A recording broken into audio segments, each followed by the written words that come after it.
Iran এখনো পর্যন্ত আনুষ্ঠানিকভাবে বা অফিসিয়াল ভাবে এই দুই দেশের কাছে আবেদন করে নাই এই জিনিসের জন্য। দ্বিতীয় হচ্ছে, এই দুই দেশ অবশ্যই এটা দেখবে যে এই যুদ্ধে ইরানের পক্ষে দাঁড়ালে ইরাক, রাশিয়া এবং চীন যদি ইরানের পক্ষে দাঁড়ায় তাহলে তাদের স্বার্থটা কি, কত বড় স্বার্থ, সেটা অবশ্যই দেখবে।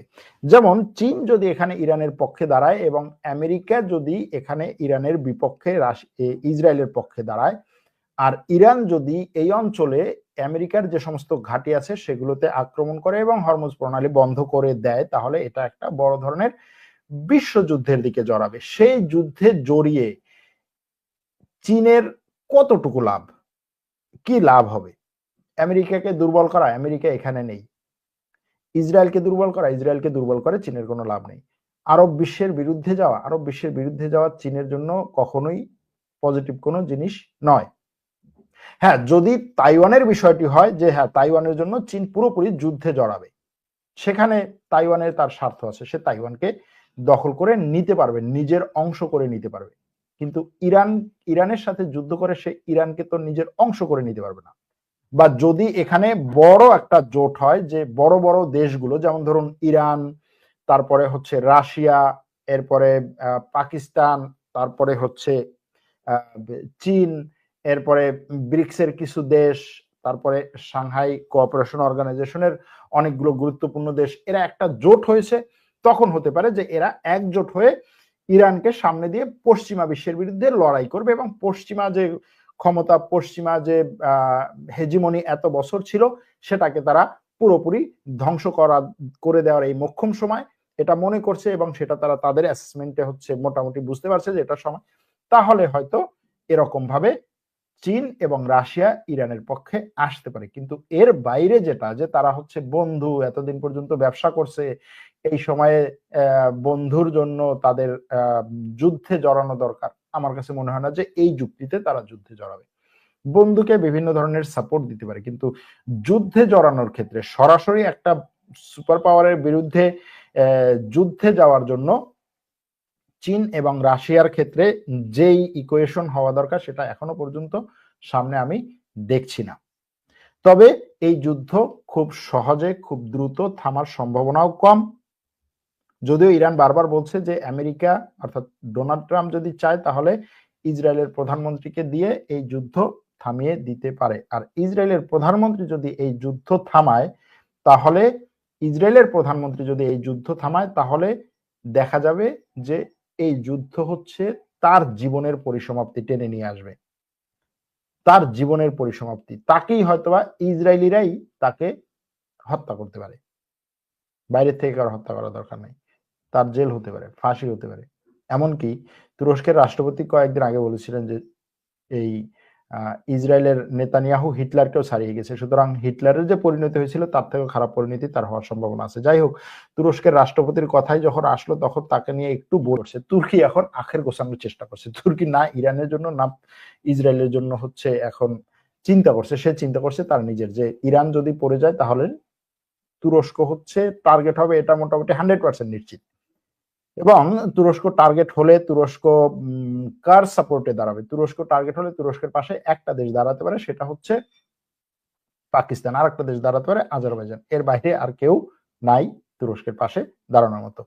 তুরস্কের রাষ্ট্রপতি গতকাল একটা তার দেশের সেনাবাহিনীর, সামরিক বাহিনীর ভিডিও শেয়ার করে, মানে তুরস্কের যে সমস্ত কি বলে সামরিক সক্ষমতা আছে সেগুলোর ভিডিও শেয়ার করে সে একটা পোস্ট করেছে এবং সেই পোস্টে বলা হয়েছে, সেই পোস্টে তিনি বলেছেন যে এই আমার জনগণ, তোমরা যদি শান্তি চাও তাহলে যুদ্ধের জন্য প্রস্তুত হও।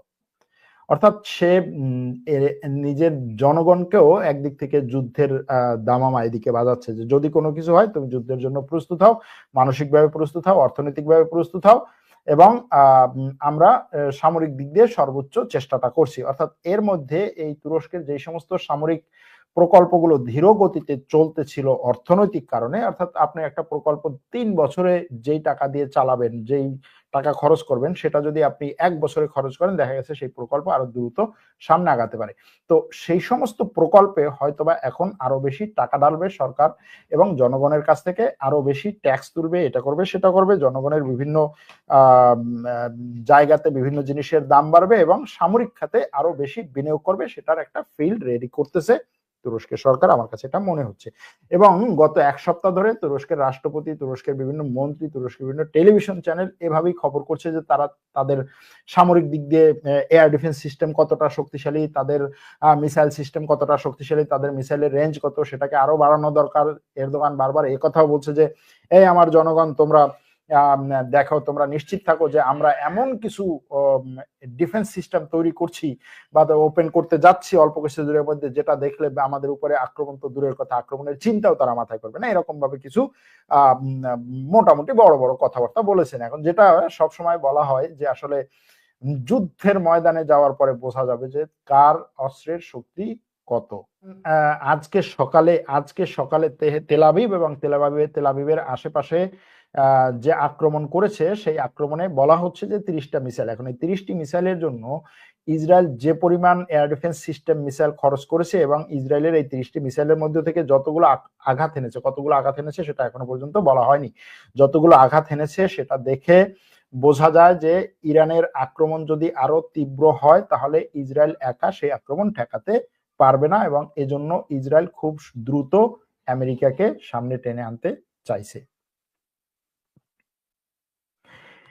অনেকের বিভিন্ন ধরনের প্রশ্ন, ইসরায়েলের পারমাণবিক স্থাপনায় কেন হামলা চালাচ্ছে না, ইসরায়েলের এই পারমাণবিক অবস্থায় কেন হামলা চালাচ্ছে না ইরান। দেখুন, পারমাণবিক স্থাপনায় হামলা চালালে যদি সেই পারমাণবিক স্থাপনায় হামলা মানে আঘাত হানতে সক্ষম হয় তাহলে সেগুলোতে আঘাত হানতে পারে বা সেগুলোতে হামলা চালাতে পারে। কিন্তু যদি সে দেখে যে এই পারমাণবিক স্থাপনায় আঘাত হানলে আমি 30টা মিসাইল নিক্ষেপ করব, তার সেখানে এয়ার ডিফেন্স সিস্টেম এত চমৎকারভাবে এবং এত বেশি সেখানে এয়ার ডিফেন্স ব্যাটারি সেট করা যে আসলে আমার এই 30টা মিসাইলের একটাও সেখানে এই মুহূর্তে হামলা করবে না, তাহলে সে সেই পারমাণবিক স্থাপনায় এই মুহূর্তে হামলা করবে। যুদ্ধের ময়দানে এক একটা দেশ এক একভাবে পরিকল্পনা করে।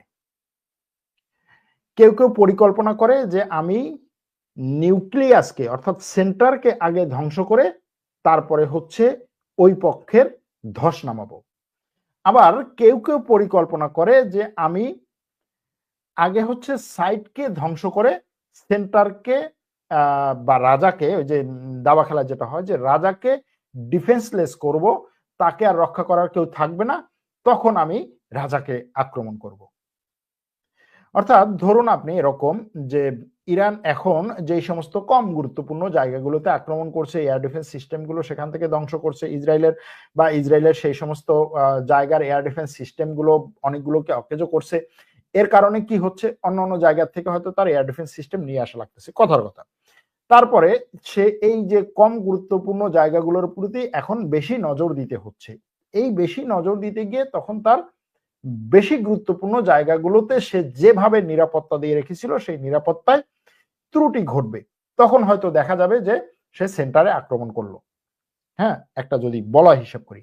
আর ইসরায়েল যেটা করছে সেটা হচ্ছে ইরানের সবচেয়ে গুরুত্বপূর্ণ জায়গাগুলোতে ইরানের এই যে সেনা কমান্ডারদেরকে হত্যা করে তারপরে করে যে এইখান থেকে সেন্টার থেকে আমি আক্রমণ করে দুর্বল করব, তারপরে সে এমনিতেই হচ্ছে পড়ে যাবে। অর্থাৎ এই যে আক্রমণটার কথা ইসরায়েল যেটা করতে সেটা হচ্ছে খুব দ্রুত ফলাফল পাওয়ার যে আক্রমণ, আর ইরান যেটা করতেছে সেটা হচ্ছে ধীর গতিতে আস্তে আস্তে দীর্ঘমেয়াদে ফলাফল পাওয়ার আক্রমণ। আমার কাছে যেটা মনে হচ্ছে স্বাভাবিক নিয়মে, স্বাভাবিকভাবে আমার ব্রেইনে যেটা আসে সেভাবে আগাচ্ছে। এখন এই যুদ্ধ যখন, এই ধরনের আক্রমণের যুদ্ধ যখন দীর্ঘায়িত হয় তখন এই কম শক্তি সম্পন্ন পক্ষটি বেশি শক্তি সম্পন্ন পক্ষের অনেক বেশি ক্ষতি করতে পারে। এটা কিন্তু আমরা ইউক্রেনেও দেখেছি। ইউক্রেনের রাশিয়া শুরুতে কি করেছিল যে একেবারে ইউক্রেনের রাজধানীকে আটকে ইউক্রেনের রাজধানীতে হাজার হাজার ট্যাঙ্ক এইটা সেটা দিয়ে মোটামুটি অল্প কয়েকদিনের মধ্যে ইউক্রেনের রাজধানীর পতন ঘটানো। কিন্তু সেখানে দেখা গেল যে ইউক্রেন আস্তে আস্তে পাল্টা হামলা করে সে কিন্তু রাশিয়ার মধ্যে শুরুতে কোনো আক্রমণই করে নাই। সে এই যে দূরের মানে গণ্ডির দূরের নিউক্লিয়াস থেকে অনেক দূরের যে সমস্ত শক্তি ছিল সেগুলোকে আক্রমণ করছে, এবং শেষ পর্যন্ত গত কিছুদিন আগে আমরা দেখলাম যে রাশিয়ার একেবারে ভিতরে আক্রমণ করছে। এখানে হয়তোবা হতে পারে দুই পক্ষ এই ধরনের কিছু কৌশল নিয়ে সামনে আগাচ্ছে।